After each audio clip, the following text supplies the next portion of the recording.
रामकृष्ण हरी.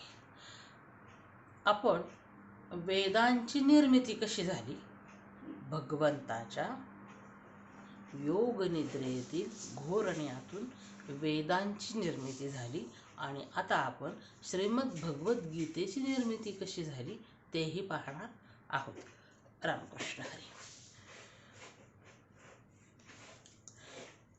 वेदांची निर्मिती झाली भगवंताच्या घोरण्यातून, परंतु वेदांचं ज्ञान हे समजणं सुद्धा आवश्यक आहे. हे कोण समजून सांगणार? हे ज्ञान कोणाला होणार? भगवंताच्या योग निद्रेतील घोरण्यातून वेदांची निर्मिती झाली, पण त्या ज्ञानाचं काय, ते ज्ञानही समजणं आवश्यक आहे. तर 10व्या अध्यायामध्ये भगवंत स्वतःच सांगतात. विभूती योग 10वा अध्याय 36व्या श्लोकात भगवंत सांगतात, वृष्णीनां वासुदेवोऽस्मि पांडवानां धनञ्जयः मुनीनामप्यहव्यासः कवीनामुषणा कविः. भगवंत काय सांगतात की वृष्णी वंशामध्ये वासुदेव म्हणजे भगवंत स्वतः अर्जुनाला सांगतात की वृष्णी वंशामध्ये वासुदेव अर्थात मी, जो तुझा मित्र तो म्हणजे मीच, आणि पांडवांमध्ये जो धनंजय म्हणजे तू तोही मीच, आणि मुनीमध्ये वेद व्यास म्हणजे तेही मीच, आणि कवीमध्ये शुक्राचार्य कवीही मीच आहे. आता म्हणजेच भगवंतांनी व्यास मुनींच्या रूपात आपल्यासाठी वेदातून गीतेची निर्मिती केली. कशी केली ते आपण पाहूया. परत भगवंतांनी काय केले, आधी भगवंतांनी श्रीमद भगवद्गीता भगवंताच्या घोरण्यातून वेदांची निर्मिती झाली, पण वेदांचं ज्ञान होणं आवश्यक होतं. आणि मग परत भगवंतांनी व्यासांच्या रूपाने आपल्या भगवद्गीतेची निर्मिती करून दिली. कशी दिली ते आपण आता बघणार आहोत. तर व्यासांच्या विशाल बुद्धीमध्ये विद्येची देवता जी सरस्वती माता आहे ती स्फुरण पावली, आणि महाभारत कथेच्या रूपाने त्रिजगतात प्रगट झाली. सूर्याच्या प्रकाशाने जसे त्रैलोक्य प्रकाशतं की नाही, त्याप्रमाणे व्यासांच्या बुद्धीने सर्व विश्व व्यापलं. कशाने? गीता ज्ञानाने. व्यासांनी काय केलं, तर व्यासांनी आपल्या बुद्धीने वेदरूपी समुद्राचे मंथन केले. व्यासांनी काय केलं, आपल्या बुद्धीने वेदरूपी समुद्राचे मंथन केले. आपण जसं दूध तापून साय काढून घेतो ना, त्याप्रमाणे मग वेदरूपी समुद्रातून मंथन करून महाभारत रूपी अमर्याद लोणी काढलं.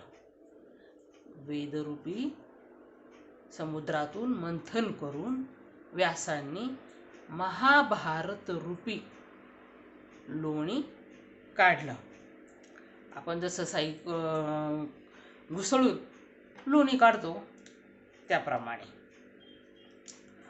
मग ते महाभारत रूपी लोणी ज्ञानरूप अग्नीच्या संसर्गाने विचारपूर्वक कढविले.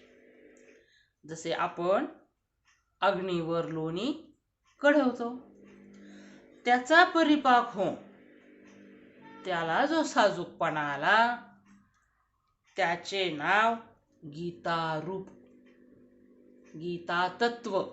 ते जे साजूक तूप आलं ते म्हणजे गीता तत्व, गीता रूप तेच म्हणजे साजूक तूप. आता आपण जसं ते लोणी कढवलं म्हणजे आपल्यालाही तूप मिळतं, जे शुद्ध असतं, जे परत कशातही मिसळत नाही, ज्याला कोणतीही तुलना नाही, ज्याची कुठेही कशाचीही कोणाशीही बरोबरी नाही, आणि त्याच्या शुद्धतेला आणि सात्विकतेला अजिबात तोड नाही. त्याप्रमाणे भगवंतांनी आपल्याला श्रीमद भगवद्गीतेचं ज्ञान दिलेलं आहे, ज्याची कुठेही तुलना नाही. भगवद्गीता ही संपूर्ण जगात सर्वश्रेष्ठ आहे, आणि तिला उपमा नाही आणि तिला पर्याय पण नाही. भगवद्गीतेचं हे जे श्रेष्ठत्व आहे, जे मोठेपण आहे, ते सर्व जगाने मान्य केलेलं आहे.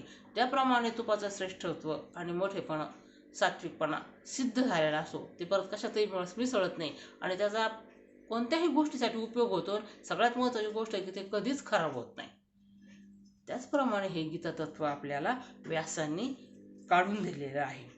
आता हे जे कढवणं, ज्ञानाग्नी संसर्गावर किंवा मंथन करणं, वेदरूपी सागरातून मंथन करून जे हे महाभारत काढलं, महाभारतात लोणीरून ते कढवून ते तूप काढलं, ते म्हणजे कसं, आता थोडक्यात आपण असे एक साध्या भाषेमध्ये आपण असे समजून घेऊ शकतो की आपल्याला शिवलीलामृत 15 अध्याय आहेत, रोज वाचावेत असं म्हणतात, पण आपल्याच्यानं रोज वाचून होत नाही.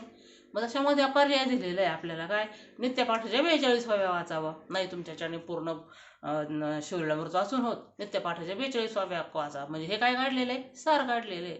नित्यपाठाच्या 42 व्या सुद्धा जर होत नसतील तर आपण काय करतो, सौराष्ट्रे सोमनाथम च श्रीशैले मल्लिकार्जुन उज्जैन्या महाकाल ओंकार ममरेश्वरम परल्या मैदनाथम च डाकिन्या भीमशंकरम सेतुबंधे तु रामेशम नागेशम दारुकावणे वाराणस्याच विश्वशम त्र्यंबकम गौतमी तटे हिमालय तु केदारम कृष्णेशम च शिवालये एतानि ज्योतिर्लिंगानि सायं प्रातः पठेन्नरा सप्तजन्मकृतं पापं स्मरणेन विनश्यति.